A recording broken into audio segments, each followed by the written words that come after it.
Hi, and welcome to the Marketing Maven and More podcast. Today, we're talking about a very important topic, and that is building generational wealth for your business as a business owner, because this is very important.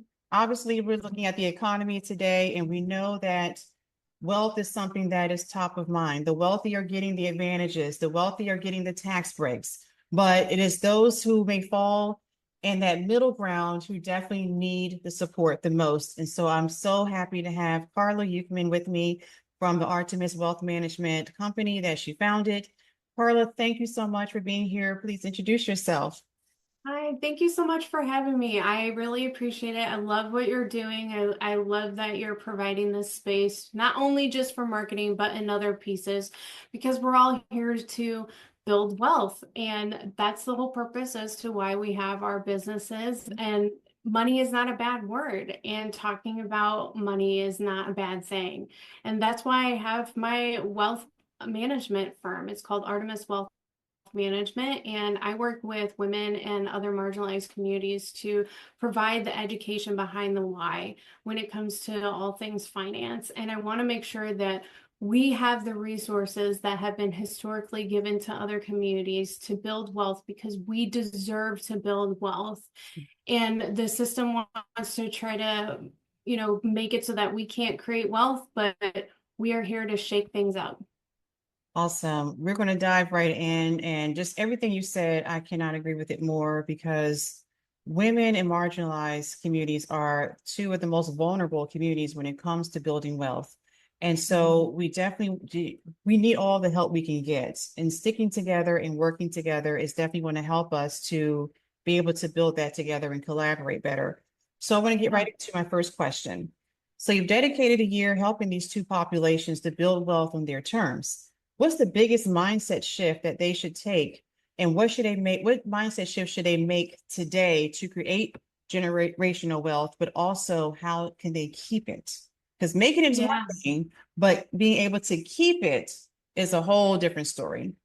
Oh yes, keeping it is what's the most important thing. Yeah. And so the one of the things that I when I'm working with clients and speaking is that we deserve wealth, and there is a thing that has been given to us throughout the generations, and it's a mindset portion of we don't deserve wealth. Yeah. And it's the poverty mindset.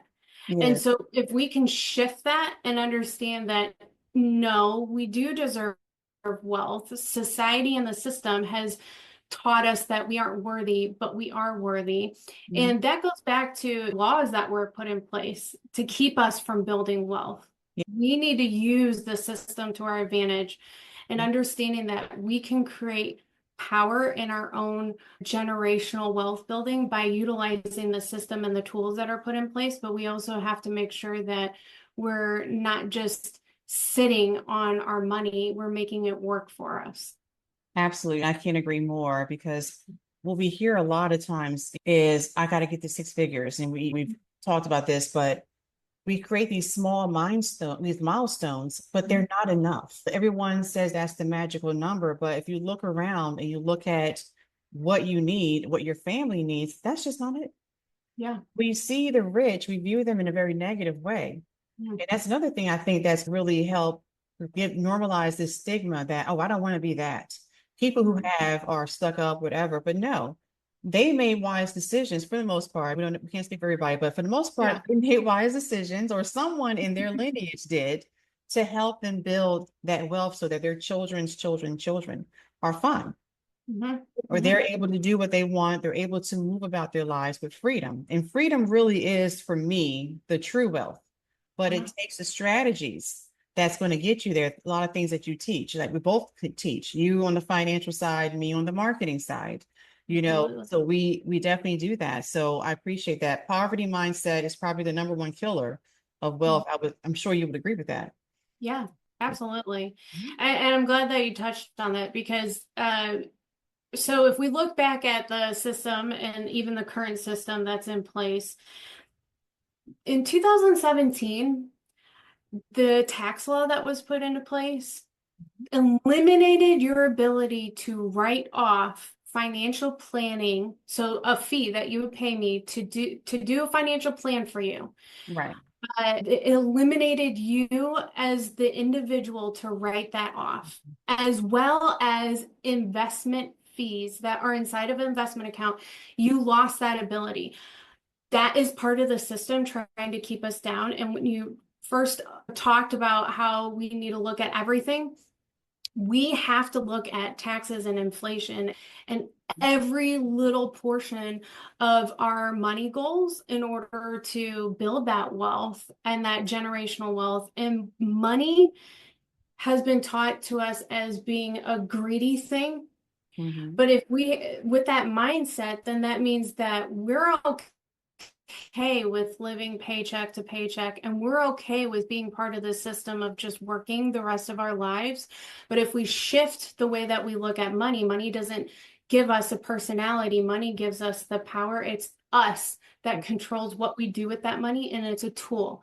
So we need to shift how we look at money. It's the person behind the money, not the money itself. Absolutely. And no more us versus them. No, it's those who made the right decisions, and we can definitely be a part of that. It's not a bad thing. You know, you've seen firsthand how mindset and just having the right financial education can change someone's life. Can you share like a personal story about a moment that made you rethink everything that you knew about wealth, either your own journey or even a client's journey? Mm, that's such a good question. So I had a client that inherited money from an uncle, Hmm. and they didn't know that they were getting the money. Oh, that's the best. I'm going to And say that's the kind of the best thing. The rich uncle that you never knew, and then all of a sudden, yeah, $1 million. exactly, exactly. But when you have the debt and you have the job and you have the house and all these things, but you didn't have the bigger account, Mhm. and all of a sudden you inherit this money, there's a lot of shame that comes with that, Yeah. because you inherited this money because someone passed away. Yeah. And it's Mhm. like, oh my gosh, well, now what am I supposed to do with this? And there's a lot of information out there on what you should be doing with your money and all of that. But what you need to do is sit down and think about what your true desires are. Mhm. And the desires of your life, meaning, do I want to travel? Do I want to live abroad? Do I want to purchase another piece of real estate for passive income? Mhm. Don't look at the goals that society tells us that we have to have. Mhm. I give my clients permission to really think about what their true desires are. And the transition from I didn't deserve this money to it's a blessing and it's not a bad thing to I can live the life that I desire and create the wealth that I desire and deserve. That's the biggest shift, is looking at the true feelings that you have, because money is emotional, and let's not bury the emotions that we have with money. Let's celebrate those emotions that we have. Absolutely. And I think I appreciate you for sharing that too, that story, because not only do we all dream about getting a phone call saying that someone that you don't even know passed away and left you $1 million. And now you're like, okay, what do I do? And we see the lottery winners. That's what I thought about as you were talking. We see the Mhm. lottery winners who win the money, and 6 months later, they're back to where they were before they bought that ticket because they Mhm. don't have the direction of what to do with it. And we see millionaires or people who run $1 million businesses, and we think, oh my gosh, you have everything. You can do what you Mhm. want. But, as you share, I mean, sure, you see that they need help too, probably the most, because they have the money, but they're just not doing the right things with it. Mhm. I see it from a marketing perspective. They're like, well, you look at my website, do you think it needs help? And I'm like, yes. It looks like you made it back when the year 2000. Yes, you need help. Not only that, we have to end up doing a whole marketing profile for you because you have this money, but now you have to relinquish some of it to make even more. And so Yeah. building that wealth for your business is just as important as building it for your personal. And as you said, they're one and the same, right? So I Mhm. have you to Yeah. kind of expound upon that, how the personal and the business wealth should not be separate, but be all one pot, or at least Yeah. one goal. Yeah. And The biggest myth that I see is that, the business owners are hiring, their CPAs, their bookkeepers, and their fractional CFOs. And then on the personal side, they have their financial planner, or they try to DIY it and no one's talking. And they're like, oh, it's fine. That's fine. No, that is not how the wealthy actually work. They Yeah. have their money team and everybody's talking, and your personal wealth is directly correlated with your business wealth. It is not a separate thing. Mhm. And actually, you should be looking at your numbers on the personal side of things Mhm. and then going back to your business and saying, okay, I need to generate this amount of revenue in Mhm. order to pay myself this. And how am I going to generate this revenue? Well, I'm either going to hire someone like you with my website marketing. How are we going to get there? Because the biggest thing that I see the mistake is paying ourselves a percentage Mhm. of whatever our profit is, and it's not enough. It is never enough because we're not projecting 1, 5, 10, 15, 20, 30 years out with inflation, with taxes. And we're just paying ourselves an amount and we think it's fine. Yeah. And I mean, so what I'm hearing is that the personal goals should really fuel the business goals. If Absolutely. I want to do these things on my list the next 5 to 10 years, then the business goals should be shaped around that. Yeah, That makes a lot of absolutely. sense because I think a lot of people are thinking about the opposite, like you said. Yep. Let me make this $1 million and I'll give myself this 20% or what have you, or whatever it is. And then everything else will go towards the business or wherever they're putting it. And it's not, then they're wondering, why am I still stuck on this hamster wheel financially? And so, yeah, Hmm. makes total sense why people are probably making those wrong decisions and why they need you. Yeah, and it's a range, by the way. It's not just people that are paying themselves 100,000. It's people that are paying themselves millions. And when they go back and they say, I can't even live the lifestyle that I want in 20 years, it, that Yeah. that's a huge problem. Yeah. Is you've got it, but you don't know what to do with it. Yeah, exactly. That's exactly what it is. Got it and don't know what to do. Or, you have those who are rich, who are just, I got this money, now I can do everything I've ever wanted to do. And then later on, you're like, man, I should have just set myself down with someone and made sure I knew exactly what to do. Because you can still take that trip, but just take it, maybe not right now, take it next year. Let's first get some foundational things out the way, right? Make some Exactly. milestones in your business or make whatever Mhm. get someone to go help you shape your business to help you get to a certain point before you do those things. Yeah, exactly. Yeah. So we have a lot of business owners who I speak to are juggling everything.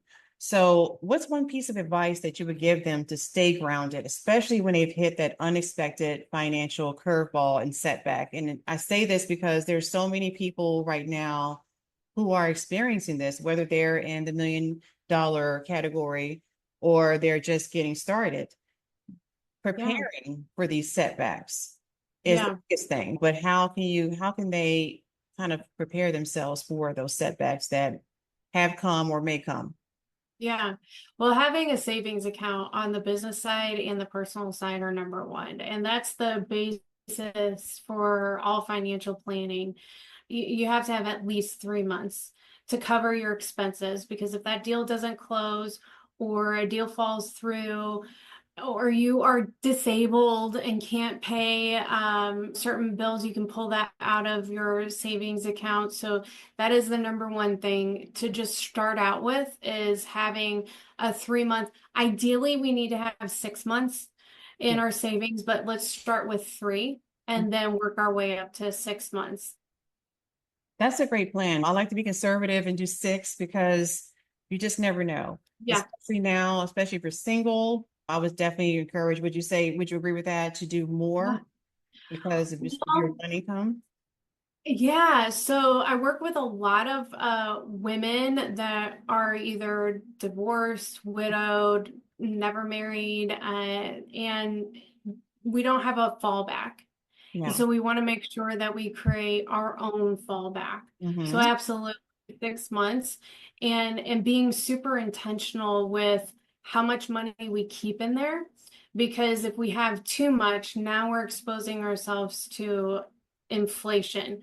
There's one other thing that I just thought about too, that a lot of people hear on social media, and there's a couple money coaches that are super popular, and they talk about paying off your debt and not having any debt. And the thing is that debt is not a bad thing. Mhm. And it's how do you control it. And so if you don't have the savings account, then you can't pay off or pay for any of your revolving debt.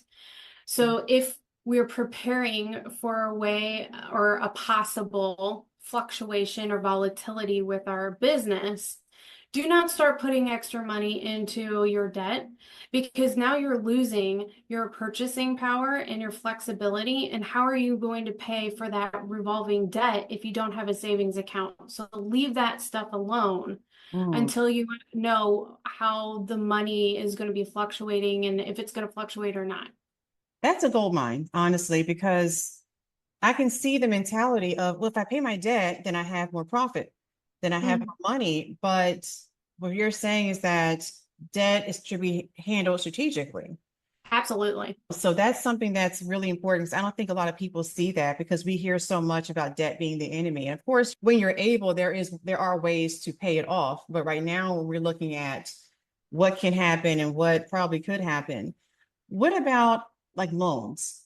Right now, Mhm. you see a lot of people who are talking about having lines of credit and having loans to take out to make investments that can grow their business. Mhm. Do you view those? Like, what is just like a quick tip about how people can have a mindset shift around that?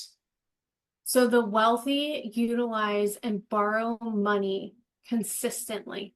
Mm, And we have to shift our mindset as to these are not bad tools. Debt is not bad. mhm, And the system doesn't want us to leverage collateral, because if we do, then we can expand our businesses and our wealth. mhm, So being responsible, there we have to look at that. We have to look at our cash flow. We have to look at the interest rates and doing a projection. So I help my clients with projections on if we take on debt, whatever that is, what is our net worth and going to look like in 5, 10, 15 years? What is our cash flow going to look like? Um, if we pay it off at a certain time, are we saving extra? So there's a lot of different strategies, and we don't need to be afraid of it. We yeah, just have to have the education as to how to structure it. absolutely. What about real estate? Because that's my passion. My grandfather was an amazing, I mean, he was a serial entrepreneur, but he owned several properties between New Jersey and Florida. So when he passed, my grandmother didn't want for a thing. Mhm. And that was like, for me, I didn't really have a lot of, outside of him, a lot of models of wise finances. He's probably it, to be honest with you. And I always looked at that as something as a potential, like even now where we have more people out here selling homes than buying homes. And Mhm. but people are still investing in real estate. What are some quick things that people can think about when you're looking at real estate being part of your portfolio for building wealth? Yeah, I love, I have a lot of clients that love real estate. I love real estate as well. And the financial planning really helps to understand if we take on this debt. So let's say you're going to take out a loan for this real estate. How is that going to affect it? To your net worth and your cash flow, and then also let's say you take a lump sum. Say you take 50,000 and you're going to put it into an investment group. That's pretty, there's a lot of popularity when it comes to that. I am going to put a little asterisk. It is super risky. Mm, I have some clients that have been very taken advantage of, let's just say, because okay. um it's not regulated like my industry. Okay, so you just got to be careful and do your due diligence, because the guarantees that they tell you that you can get on your money isn't necessarily true. Right. So you got to be careful about that. But real estate is a really good way of creating that generational wealth. I see the issues of people jumping into it when they don't know all the numbers, and doing tax planning is super important. That's Mhm. something that I help my clients with, is running different scenarios and understanding how that can either be detrimental or it can be positive to your wealth building goals. Thank you for that, because that is something that, I mean, I've invested in real estate before, got my hand smacked, but it didn't stop me from wanting to do even more with it. But I just want to go about it a little smarter as a divorced woman who women do work with. So I want to definitely go into it with my eyes wide open this time and be able to do that. Even as a homeowner, just making wise Yeah. decisions with that just is very important in this day. Yeah, and make sure that people are working with advisors, licensed advisors like myself, that are okay with having clients have the real estate, because my industry is very weird about, oh, I want to gather all these assets and manage it. No, we don't Yeah. need to everything in an investment account. If that's what you're passionate about, then we can do a plan to get you there, to make sure that you're taking advantage of the tax Right. breaks, taking advantage of everything. So I'm so glad that you shared that, because that's something that people are afraid of doing, but it has to be done, like you said, the correct way. Exactly. Thank you so much. I mean, this has just been a gold mine of information. And for business owners out there, if you're wondering about what to do with your finances, I know a lot of times when things are like they are now, the first thing I've noticed that a lot of companies do is they cut marketing or they cut these extra things. No, that's what you really should be investing in. That is Yeah. what's going to take you and set you apart from those who are eating your lunch. So Hmm. I would highly encourage those of you who are thinking about that, cutting that person who was out here making you money and putting your name out there, they need to stay employed, if nobody else.